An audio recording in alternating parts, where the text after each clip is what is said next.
Muy buenos días para todos. Seguimos avanzando en la lectura de la palabra de Dios en el día a día. Celebrábamos ayer la solemnidad de la Santísima Trinidad y ya seguimos pues en este tiempo ordinario, así se llama la liturgia, y vamos a empezar a escuchar el Evangelio según San Mateo. Vamos a tomar hoy del Evangelio según San Mateo capítulo 5 versículos del 1 al 12. Escuchemos el texto, primer momento. En aquel tiempo, al ver Jesús, el gentío subió al monte, se sentó y se acercaron sus discípulos, y abriendo su boca les enseñaba diciendo: Bienaventurados los pobres en el espíritu, porque de ellos es el reino de los cielos. Bienaventurados los mansos, porque ellos heredarán la tierra. Bienaventurados los que lloran, porque ellos serán consolados. Bienaventurados los que tienen hambre y sed de la justicia, porque ellos quedarán saciados. Bienaventurados los misericordiosos, porque ellos alcanzarán misericordia. Bienaventurados los limpios de corazón, porque ellos verán a Dios. Bienaventurados los que trabajan por la paz, porque ellos serán llamados hijos de Dios. Bienaventurados los perseguidos por causa de la justicia, porque de ellos es el reino de los cielos. Bienaventurados ustedes cuando los insulten, los persigan y los calumnien de cualquier modo por mi causa. Alégrense y regocíjense, porque su recompensa será grande en el cielo, que de la misma manera persiguieron a los profetas anteriores a ustedes. Palabra del Señor. Gloria a ti, Señor Jesús. Este es un texto magistral, grande, de estas enseñanzas que nos hace el Señor Jesús en su Evangelio. Y es toda una propuesta, es algo que suena raro para el mundo de hoy, el ser dichosos, el bienaventurados delante de Dios. En el mundo hay unas alegrías, y llama el ser felices o alegrarse con ciertos logros humanos que hacen parte de la vida, con ciertos tipos de vida, inclusive exaltando otras cosas que no son tan buenas, el mundo de las ha llamado como buenas. Pero en Dios, el ser bienaventurado, el ser dichoso, empieza con una grande bienaventuranza que envuelve a las demás. Y empieza Jesús diciendo: bienaventurados los pobres en el espíritu. Quiero que comprendamos bien esta expresión. Después de que hemos leído bien el texto, ustedes allá, vuelvo y repito, lo pueden tomar en la casa, para que nos adentremos en qué nos dice hoy la palabra. Y es bueno que comprendamos clara esta primera bienaventuranza que envuelve a las otras, como he dicho. Bienaventurados los pobres de espíritu, no es como el mundo piensa. El mundo piensa que los pobres de espíritu son como los apocados, los disminuidos, los que no cuentan para el mundo. Y resulta que Jesús aquí utiliza esta expresión para llamar pobre de espíritu a todo aquel que, teniendo o no teniendo bienes, pone totalmente su confianza en Dios, es libre de todo lo demás, en el yo, en los bienes y en los afectos, porque toda su fuerza y todo su corazón está centrado en Dios. Ahora bien, al que tiene bienes le queda un poquito más difícil, porque la tendencia es que nos vamos apegando a las cosas. Pero también, aún teniendo poco, sociológicamente hablando, este término no es pobreza ni riqueza sociológica, esto es una expresión de Jesús para aquel que es libre delante de Él y opta siempre por Él. Pone toda su confianza en Dios. Entonces hay pobres del espíritu que pueden ser ricos en la vida, es decir, saben que sus riquezas no lo son todo y han hecho de sus riquezas el bien para otros, la alegría para otros, el desarrollo para otros, y han pasado ya ejemplos en el mundo de personas que han tenido mucho dinero y que con su dinero le han hecho el bien a muchas personas. Benditos sean aquellos, porque también pasa normalmente es lo contrario, y es que mientras más se va teniendo, más se quiere y más se apega al dinero, y ese sí sería el pecado. El pecado no es tener bienes. La propiedad privada es válida delante de Dios. Pero ¿cómo se manejan aquellos dones y presentes de Dios?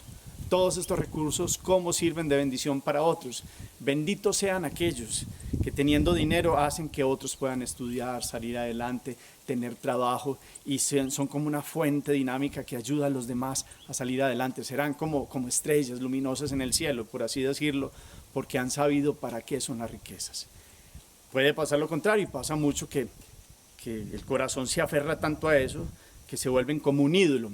Y cuando las cosas se vuelven y el dinero se vuelven un fin en sí mismo, han perdido todo el sentido, porque son un medio para la vida. Entonces, ¿cómo las manejamos?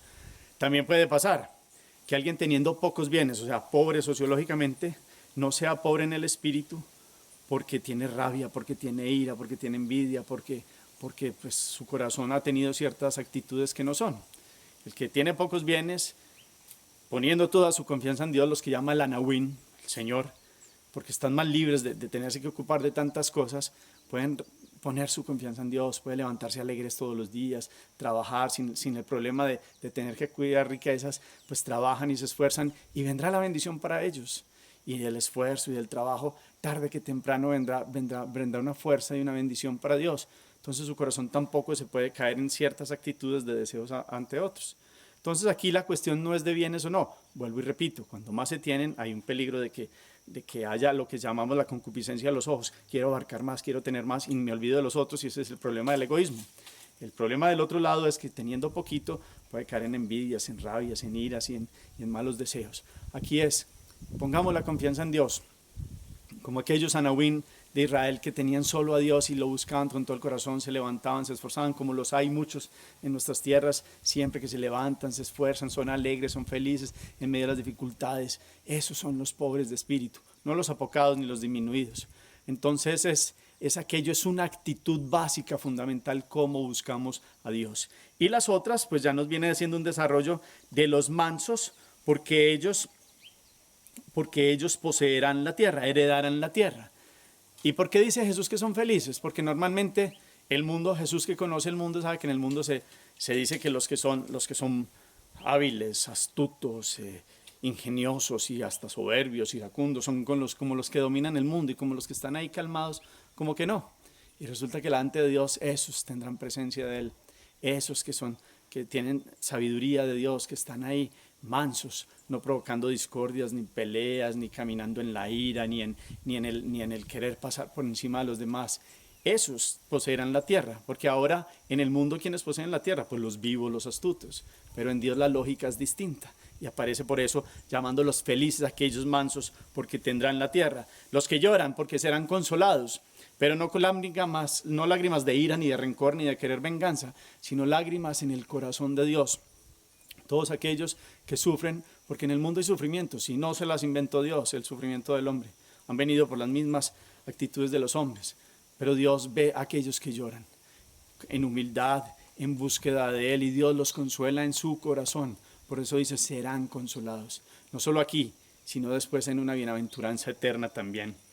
Los que tienen hambre y sed de la justicia, los que quieren la sabiduría de Dios, la justicia de Dios, en este mundo lleno de otro tipo de sabiduría y otro tipo de justicia, pero los que buscan de todo corazón a Dios, créanme que ellos serán saciados, tendrán toda la saciedad de Dios, porque lo han buscado y Dios se presentará pleno para ellos. Los misericordiosos, porque alcanzarán misericordia. Qué texto tan grande, porque a veces nos hemos quedado con la ley del talión, ojo por ojo, diente por diente, y resulta que los que agradan a Dios son los que tienen misericordia de otros, porque ellos han tenido misericordia y han sentido cómo el Padre misericordioso los ha mimado y cuidado, y son aquellos que reparten bondad de Dios. Lo mismo, los que lloraron, solo el que llora y ha tenido dolores comprende cuando otro llora y es capaz de consolarlo. Solo cuando alguien tiene misericordia también, o ha sentido misericordia, pues es capaz de dar misericordia.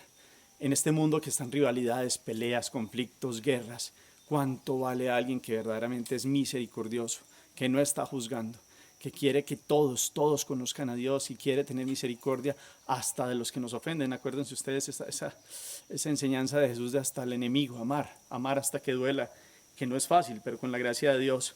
Bienaventurados los que trabajan por la paz, porque ellos serán llamados hijos de Dios. Se responde sola en este mundo de conflictos, de peleas. Todos aquellos que quieren ser pacíficos ya en sí portan a Dios, porque Dios es paz y en últimas amor. Y bienaventurados los perseguidos por causa de la justicia, porque de ellos es el reino de los cielos. ¿Cuántos inocentes, perseguidos, vilipendiados, maltratados? Recordando a Jesús, que también el justo, el santo de los santos, pues perseguido y llevado a la cruz, pues en Él están representados todos los que sufren ignominia, persecución y otro tipo de formas de sufrimiento. Ellos serán saciados por Dios, serán protegidos por Dios, y entonces esa es una bienaventuranza eterna. En el reino de los cielos está prometido para ellos. Bienaventurados ustedes cuando los insulten y los persigan y los calumnian de cualquier modo por mi causa. Alégrense, regocíjense, porque su recompensa será grande en el cielo, porque así persiguieron a los profetas.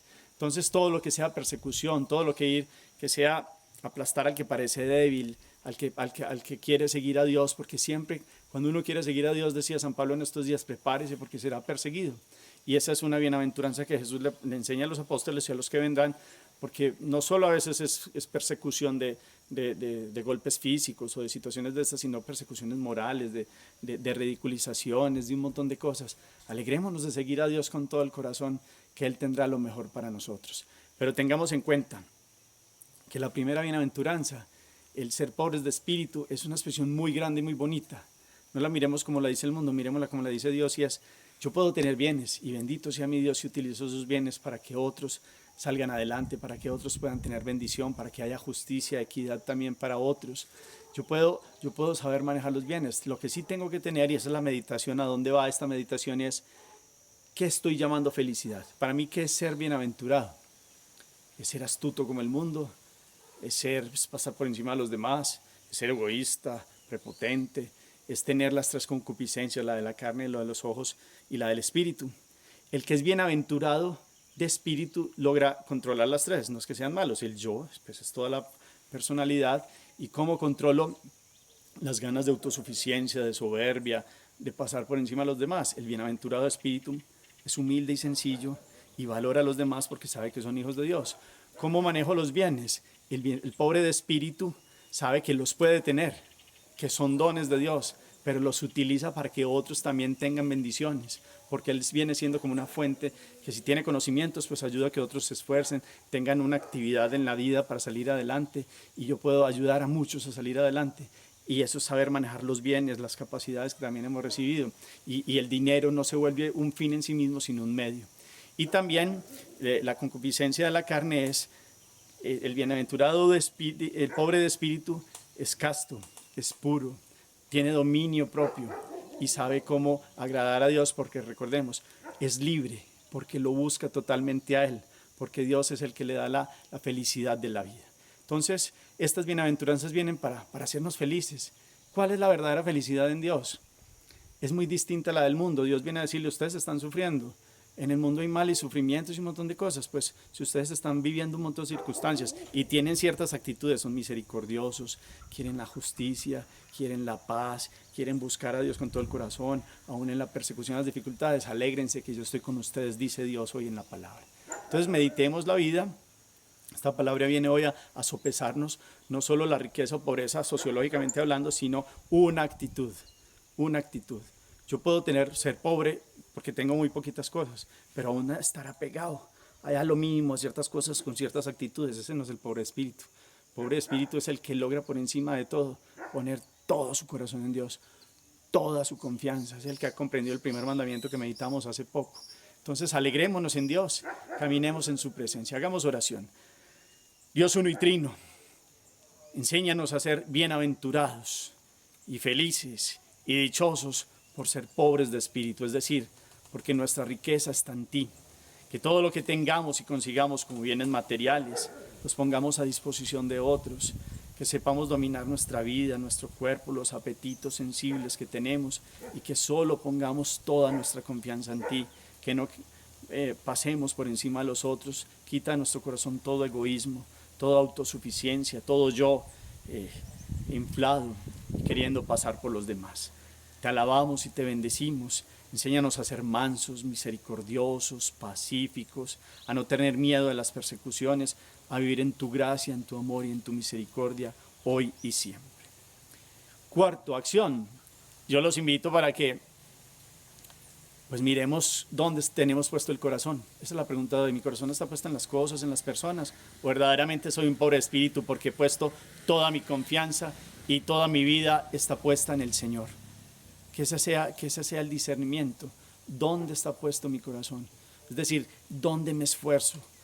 Si las cosas, teniendo poquito mucho, me quitan como la libertad y he perdido libertad para seguir a Dios, y pudiendo ayudar, muchas veces no lo he hecho, algo que meditamos con lo de la ayuda de la viuda en el templo.